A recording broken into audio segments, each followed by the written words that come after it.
From his early life as a refugee to becoming the president of Rwanda, Paul Kagame's journey is filled with challenges, triumphs, and trillions of cash. In today's video, we take you on a trip into the trillionaire lifestyle of Rwanda's longest-serving president. Born in 1957 in Tambwe, Rwanda, Urundi, Kagame's life was forever shaped by the violence and political instability around him. His family, part of the Tutsi ethnic minority, fled to Uganda when he was just 2 years old. This early hardship set him on a path that would lead him to become one of Africa's most influential and wealthiest leaders. Did you know Kagame's story starts in the midst of chaos? But it doesn't end there. From a refugee camp to becoming the leader of Rwanda, Kagame's story is one of resilience and determination. But how did he achieve this level of success? And what role did his wealth and power play in shaping his country's future? Let's start from the very beginning. Kagame's journey to the presidency and his rise as one of Africa's most powerful figures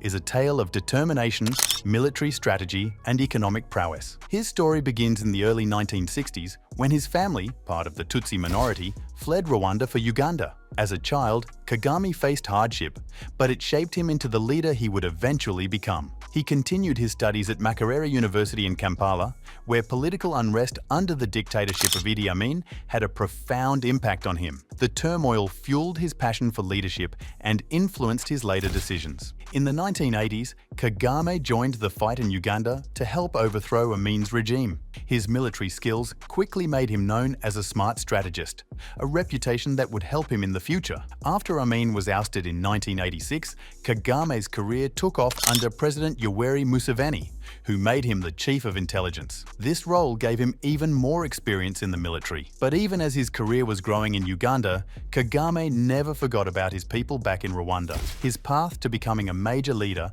began when he decided to fight for Rwanda. His strong friendship with Museveni, who shared his dream of ending oppressive rule, was a big turning point. In 1990, Kagame co-founded the Rwandan Patriotic Front, RPF, a group of Rwandan exiles who wanted to return home and change the government. The RPF, led by Kagame, played a key role in ending the 1994 genocide. Afterward, Kagame helped stabilize Rwanda, first as vice president and defense minister. In 2000, he became president, and under his leadership, Rwanda quickly grew into one of Africa's most successful economies. However, his rule has not been without criticism. Some accuse him of suppressing opposition, controlling elections, and curbing press freedom. But despite these criticisms, there's no denying the stability and progress he has brought to Rwanda. But here's the real question. How did Kagame, a man who was once a refugee, build a fortune of $500 million?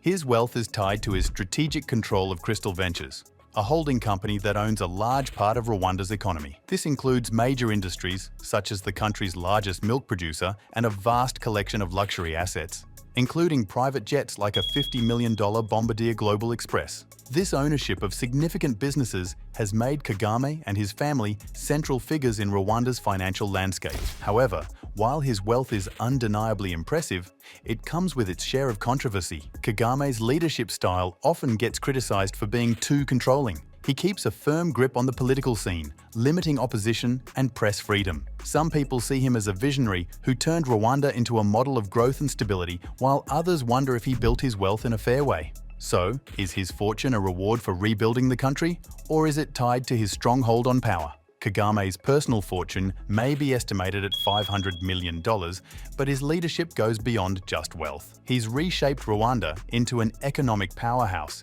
aiming to make it the Singapore of Africa. Yet the question remains, can a nation thrive under a leader who holds so much power? One thing is clear. Paul Kagame's life is a study in contrasts. A man who rose from humble beginnings to lead one of Africa's most successful nations, all while amassing incredible wealth and luxury. His influence extends well beyond Rwanda's borders. He is a prominent figure in African politics, often seen speaking at global forums about technology, business, and innovation. Under his leadership, Rwanda has become a hub for tech startups and investment, earning the country the nickname Africa's Singapore. Yet, despite his global recognition, questions about his wealth and the source of his power persist. His lavish lifestyle, including a fleet of luxury private jets and a stunning car collection, seems to contrast sharply with his public messages about simplicity and hard work. Does this contradiction give you pause? it certainly raises questions. One of the most notable symbols of Kagame's wealth is his Gulfstream G650ER private jet, worth $65 million. This jet is not just a mode of transportation, it's a mobile command center equipped with a custom conference room, leather seats, and a world-class communication suite. In addition to this, Kagame owns two Bombardier Global Express 7500 jets, each valued at $50 million.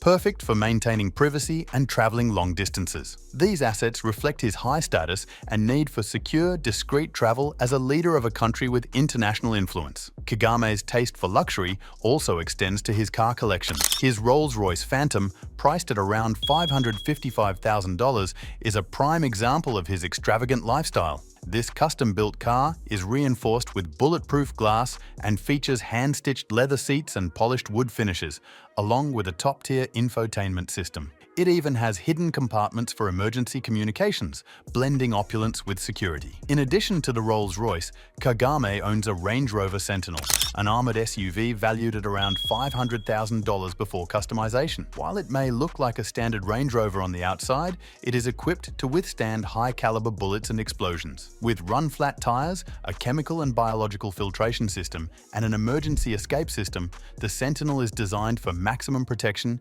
making it perfect for travel in volatile areas. So, what does all this mean? Is Kagame's luxurious lifestyle a reflection of his hard work and success? Or is it a symbol of something more complex? As his wealth and influence grow, questions about his leadership and the source of his fortune will continue to follow him. While many admire his vision for Rwanda and the stability he's brought to the country, others remain skeptical. The contrast between his luxurious life and his public image of simplicity leaves room for much debate. What do you think? Does this all add up, or is there more to the story? In addition to his impressive collection of luxury vehicles, Kagame also owns a more modest but still highly advanced Mercedes-Benz S600.